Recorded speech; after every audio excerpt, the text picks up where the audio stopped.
Hi everybody, it's Amber with Love Nest Design with you again here today.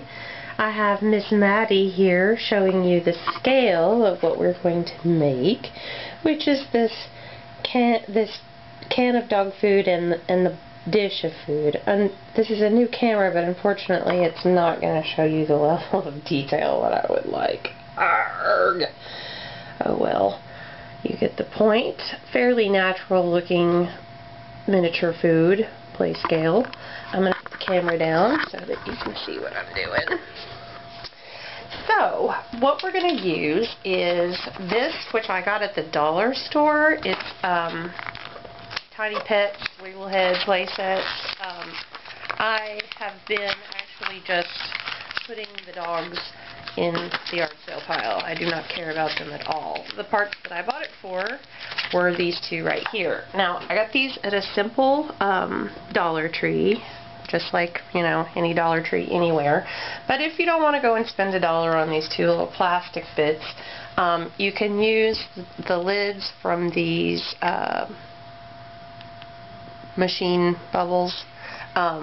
If you're a miniaturist like I am, and I'm assuming you are if you watch this, you probably keep your eye open for these machine bubbles that have cool things in them, like little domos or whatever.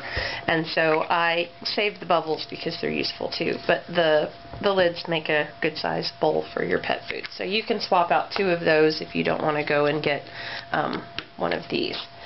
So this is fairly hollow plastic, and they've printed stickers that they've put on top that are like cardboard pieces that have images of food and water on them, and they come off really easily. Like, I peeled one layer and then here comes the glue. So, well, I say really easily and then it's taking me a second. There we go. So just pull those off and set them aside. Aside from these little plastic bits, what you're going to need is some paint, which I have these Gallery Glass products. They are one of my favorite things ever. The Crystal Clear, and then this is Cocoa Brown. This product is basically like paint and glue mixed together. It dries clear, but with whatever color you choose, and it's really shiny, and you can just clean the wet paint off of your brush or whatever with water. So it's a very like easy product.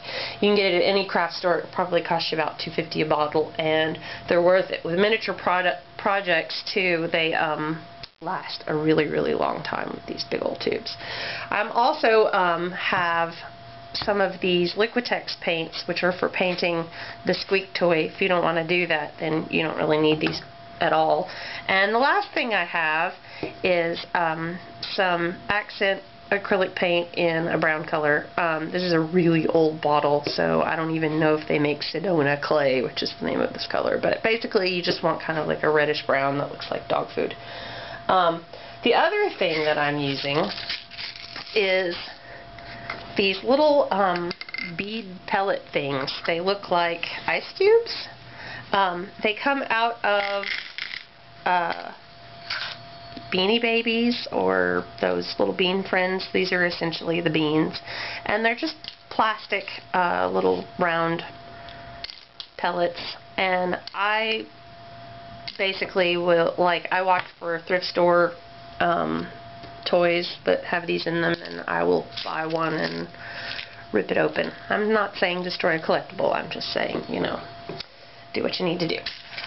So I've got these, and I've got them in a little cup, which the cup doesn't matter at all. You just want something that you can mix them in. And I am going to, and you don't even need very many. Like, I have maybe 30 little pieces here. I don't know if you can see those. But, and this is probably even too much. So I'm just going to put some of this paint, 3 or 4 drops, and I've got a Q-tip, or you can use a toothpick. You're just going to stir those little pellets so that they are completely coated with your brown paint, every direction.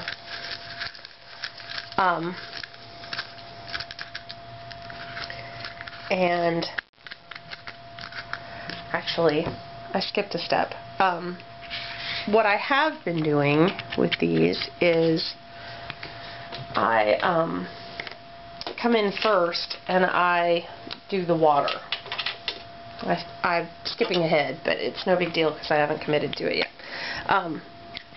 So with the crystal clear, just take a side of your container here once it's got its sticker pulled out, and you'll basically just pipe some into the indentation, and you want to kind of make it as level as possible, because whatever ripples or swirls you leave in there will be sort of visible in the end product.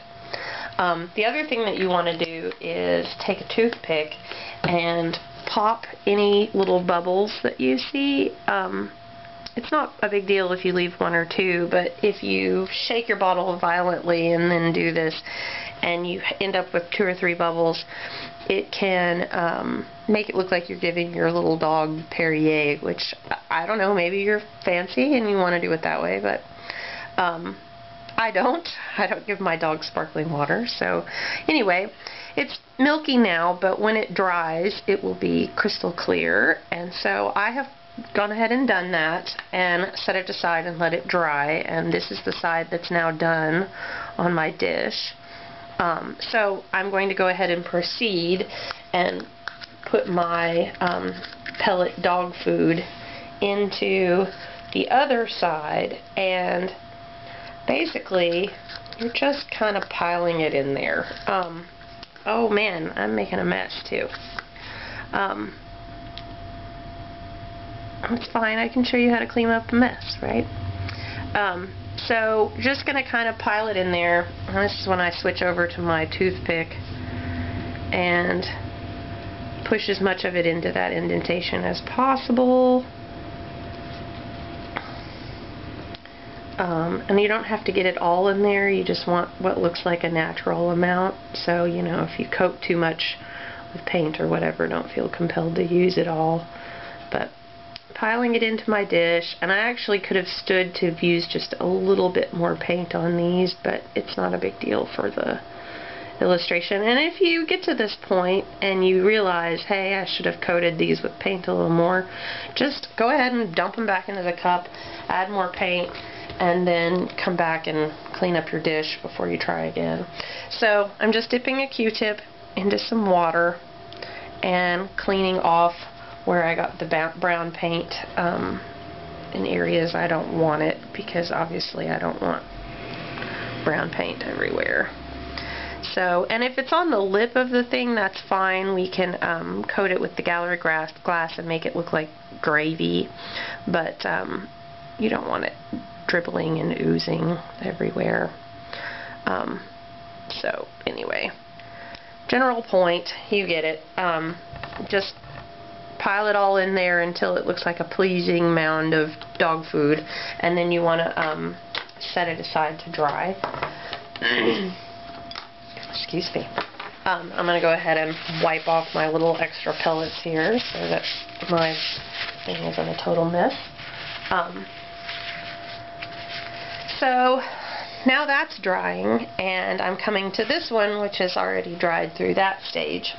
And you see that here on this one I actually did intentionally dribble down the side a little bit. I want to see what that looks like when it's all done. But last step on these, now that this is all dry, and they're all stuck together and kind of a one unit thing now, I'm just going to take the brown, and I'm adding quite a bit to the top, but then I'm going to take my toothpick and sort of fill in and lead it down into my indentations and stuff. I don't want it to look particularly soupy. And, you know, if I don't have enough in certain areas, then of course add some more and keep smearing. This stuff takes about 24 hours to dry completely fully, and once it has completely dried, it'll change colors. It'll go from being milky and sort of creamy and opaque to being much clearer and glossier and very pretty. So anyway, you see what I'm doing here, and you'll just want to kind of take your toothpick and lead your what's essentially your gravy into all of these little indentations and places where you want it to look moist. And the other good thing about this product is it's going to stick everything together for you really kind of permanently and aggressively in a good way. Make it a little more durable. In fact, this one here that's being modeled by my pup is going to go in my 7-year-old son's dollhouse. So I do feel like they're relatively playable still.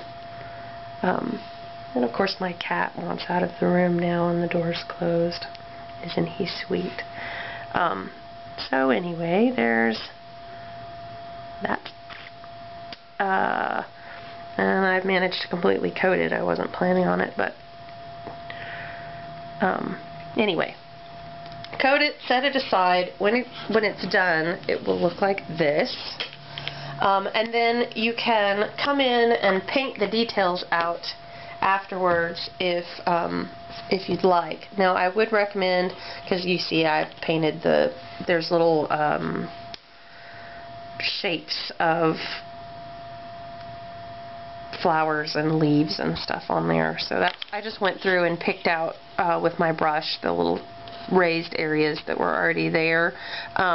You will want to not touch the gallery glass with your hands as much as possible, especially in the first week or so. It will take on your fingerprints and stuff, and it'll make your water look completely not like water, which is not the goal. But anyway, excuse me, it's allergy season.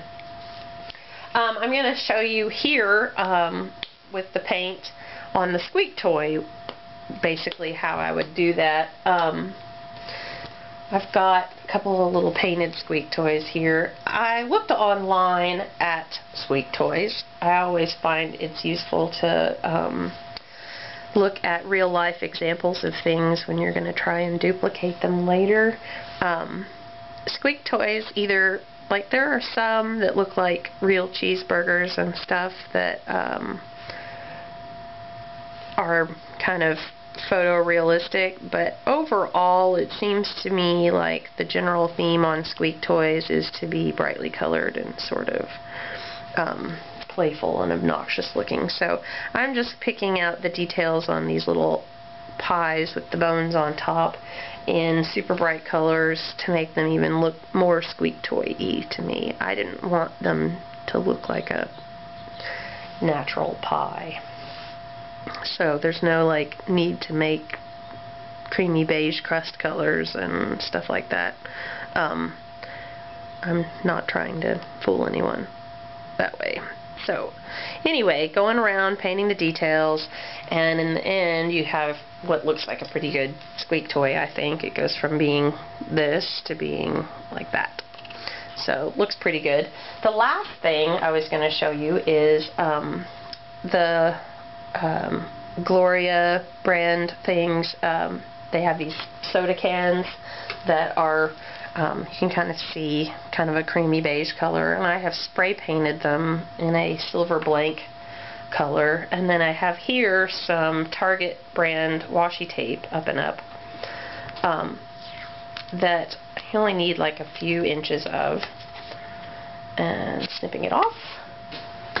And it happens to be the perfect width for this these cans, so that's awesome. And I'm just making basically a can label really fast for some cheap old dog food products. I think these would be neat if you're doing a pet store scene where you want dog bowls and cans of food and things like that. So coming together really quickly. I have some cheap stickers from the dollar store, and these are all different kinds of animals, and you can see that I've used them already, the heck out of them. But there are some stickers on here that are just rectangles and they say dog, D-A-W-G, and have a picture of a bulldog on them. So I am just adding the dog to the label. And so together they look kind of like cans of dog food. Sometimes the adhesive on these stickers isn't super great. The adhesive on the washi tape is really good, but the stickers aren't so good, and so you might need to cover them with a little clear tape or whatever, but overall they look pretty convincing as far as fake dog food goes. So anyway, let's put the little dog up in the chair, and we'll put her food up there with her, and we'll put her can of dog food, and I will show off everyone here at the end. Maddie looking good with her dog food. So anyway, thanks for visiting. I hope that you can take away some sort of fun ideas from this project. And